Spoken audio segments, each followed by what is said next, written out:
इस संसार में कुछ लोग भगवान से इसलिए नाराज हो जाते हैं क्योंकि उनके जिंदगी में दुख आ जाता है, परेशानी आ जाता है और उनको लगता है कि रब ने भी मुझ पे सितम क्या किया है, सारे जहां का गम मुझे दे दिया है। पर ऐसा नहीं है दोस्त। भगवान आपको दुख क्यों देंगे? ये आपके ही किसी जन्म का कोई अधूरा कर्म है जो इस जन्म में आ गया है। आपसे ही किसी जन्म में जाने अनजाने में कोई ऐसी गलती हुई है जो इस जिंदगी में वो कष्ट आपके पास आ गया है। और ये क्यों नहीं सोचते आप कि किसी जन्म का पाप है वो खत्म हो रहा है आपका। एक बार ये खत्म हो जाएगा सिलसिला, फिर आपकी जिंदगी में जो होगा वो तो इतिहास ही रचेगा ना। हमारे जिंदगी में जब दुख पहले आ जाता है, कुछ लोग परेशान इसलिए हो जाते हैं क्योंकि उनको ज्यादा दुख मिल जाता है। पर मैं तो हमेशा कहता हूं कि जिस इंसान के जिंदगी में दुख है वही ऊंचाई पे जाएगा। जिसने गरीबी देखी है उसी को अमीरी देखने का आनंद आएगा। जिसने जिंदगी में संघर्ष देखा है उसी को जिंदगी में सफलता देखने में आनंद आएगा। तू अपने तकलीफों को शराब मत समझ दोस्त, ये तेरे लिए एक वरदान है। जो अभी समय आने है, जो समय आने वाला है आपका, वो आपको बताएगा कि जिंदगी में अगर वो गम ना आया होता, वो तकलीफ ना आया होता तो आप शायद उस जगह पे कभी पहुंच ही नहीं पाते। तो नमस्कार दोस्तों, मेरा नाम है रानू बाबू और जैसा कि आप सभी लोग जानते हैं कि मैं आपके लिए कहानी, कविता और मोटिवेशनल वीडियो लेकर आता हूं। इसी श्रृंखला में आज लेकर आया हूं, तो अपनी तकलीफों को शराब मत समझ। ये कोई ईश्वर का श्राप नहीं है। ईश्वर तुम्हारा दुश्मन नहीं है कि ईश्वर आपको श्राप देंगे। नहीं मेरे दोस्त, ईश्वर शराप नहीं देंगे। ईश्वर आपको तकलीफ देकर आपको मजबूत बना रहे। आपको जिंदगी के सबसे बेहतरीन समय आने से पहले आपको एक ऐसा हथियार बना रहे हैं कि जब आपकी जिंदगी में सफलताओं का दौर आएगा तो कहीं ना कहीं आप उस सफलता का आनंद ले पाएंगे।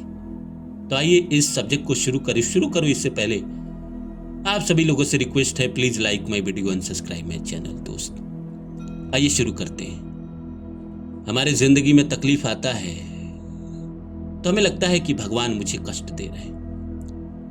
प्रश्न यह है कि भगवान क्यों कष्ट देंगे आपको? इस संसार में 8 अरब की आबादी है। क्या भगवान सबको कष्ट देने पे आए हैं? 8 अरब की आबादी में से 7.5 अरब लोग दुखी हैं। कोई ये 50 करोड़ लोग सुखी होंगे। तो क्या भगवान उनका नसीब अलग लिखते हैं और आपका अलग लिखते हैं? नहीं। कभी कभी आपने गौर किया है कि जैसे आप कहीं जा रहे हैं और एक बड़ा सा चींटियों का समूह है, लाखों चींटी है, करोड़ों चींटी है, तो जैसे आप उन चींटियों को देखकर कोई रिएक्शन नहीं देते हैं तो भगवान आपको देखकर रिएक्शन देंगे? नहीं। वो चींटी अपना कर्म कर रहा है, वो अपने लिए साधन जुटा रहा है। आप तो और सहयोग करते हैं। अगर आप बुरे इंसान नहीं हैं तो आप चींटियों को आटा दे देंगे, वहां कुछ रख देंगे चींटियों को खाने के लिए। और भगवान तो बुरे इंसान है नहीं, तो भगवान के नजर में हम सब तो एक हैं। तो क्या आप जब उस चींटियों के पास खड़े थे तो किसी चींटी को आप ज्यादा प्रेम कर रहे थे और किसी को कम कर रहे थे? नहीं। क्या जो आपने आटा रखा सबके लिए रखा या एक के लिए रखा? सबके लिए रखा ना। उसमें जो इंसान, जो चींटी अपना जैसा प्रारब्ध लेकर आया है उसको वैसा ही आटे का स्वाद लगेगा। किसी को आटा मिलेगा, किसी को नहीं मिलेगा, क्योंकि हर आदमी का अपना अपना प्रारब्ध है। उसी आधार पर देखिए, भगवान हम सबका भला ही करना चाहते हैं। हमारे लिए वो कहीं ना कहीं मिष्ठान ही रखे हुए धरती पे, अच्छा वक्त ही रखे हुए हैं। पर हमारे कुछ ऐसे कर्म है किसी जन्म के अधूरे, जिसको हम चुका रहे हैं, जिसके लिए हम घसीट रहे हैं। और जिंदगी का एक रूल है, आप ये याद रखिएगा हमेशा। जिस आदमी ने शुरू के 40-45 साल तक स्ट्रगल किया है, 30-35-40 साल तक जीवन में बहुत दुख देखा है, उसके लेटर लाइफ में सफलता आती ही आती है, क्योंकि उसने कई जन्मों के पुराने जो पाप थे वो सब काट लिए। और जिसके शुरू में मजे थे उसके सारे पुण्य खत्म हो गए। भगवान आपको दुख नहीं दे रहे हैं, बल्कि आपके किसी जन्म के पाप है उसको कटवा रहे हैं। और अपनी देखिए हालत जरा सा, उसको रो के भी काट सकते हैं, लेकिन आप संघर्षों के द्वारा काट रहे हैं। जब एक बार ये समय बीत जाएगा और आपके सारे पुराने जन्मों के पाप खत्म हो जाएंगे, तो आपकी जिंदगी में बचेगा क्या? पुण्य ही तो बचेगा। तो फिर आप उस पुण्य का आनंद लीजिएगा। फिर आपको लगेगा कि हाँ, भगवान ने मेरे साथ अन्याय नहीं किया था।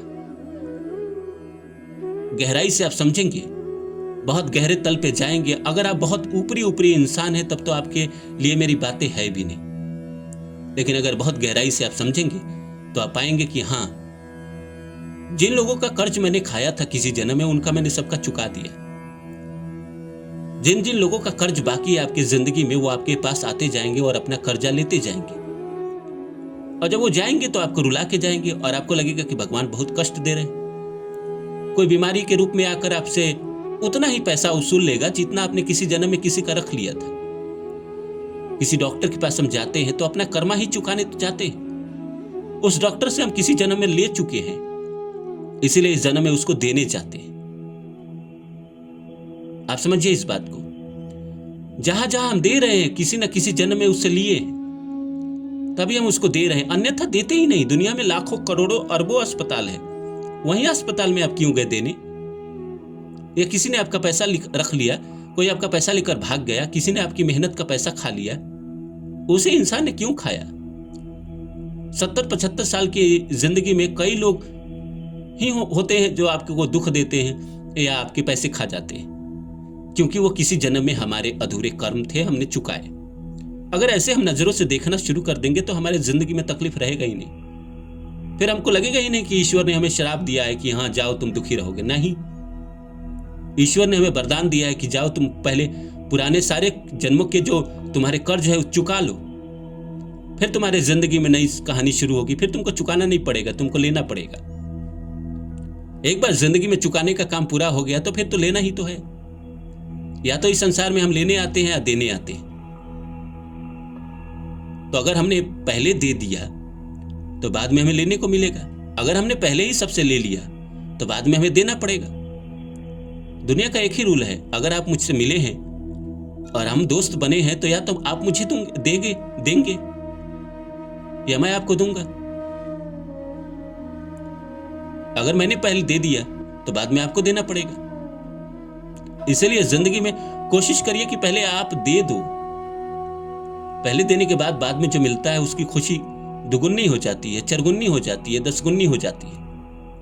इसलिए जिंदगी में कभी ये मत सोचिए कि ईश्वर ने आपको श्राप दिया, ईश्वर आपसे रुष्ट है। ना ना, ईश्वर कभी किसी से रुष्ट नहीं हो सकते। ईश्वर हम सबको उतना ही प्यार करते हैं जितना अडानी अंबानी को करते हैं। वही है कि हमारा प्रारब्ध हमारा थोड़ा सा वक्त खा रहा है। जैसे वो वक्त बिता देंगे, हम उस कर्मा को चुका देंगे, हमारी जिंदगी में नए रास्ते खोल देंगे ईश्वर। तकलीफ सबकी जिंदगी में आती है, कोई हंस के उसको बिता देता है, कोई रो के बिताता है। तो जिंदगी में आप मान के चलिए कि आपको चुकाना है तो आपको हंस के चुका देना चाहिए। प्यार से चुका दीजिए, जिंदगी में दुख कम होगा, तकलीफ कम होगा। रो के चुकाएंगे तो ज्यादा तकलीफ होगा, ज्यादा कष्ट होगा। उम्मीद करता हूं मेरी बातें आप लोग को समझ में आई होगी। फिर मिलते हैं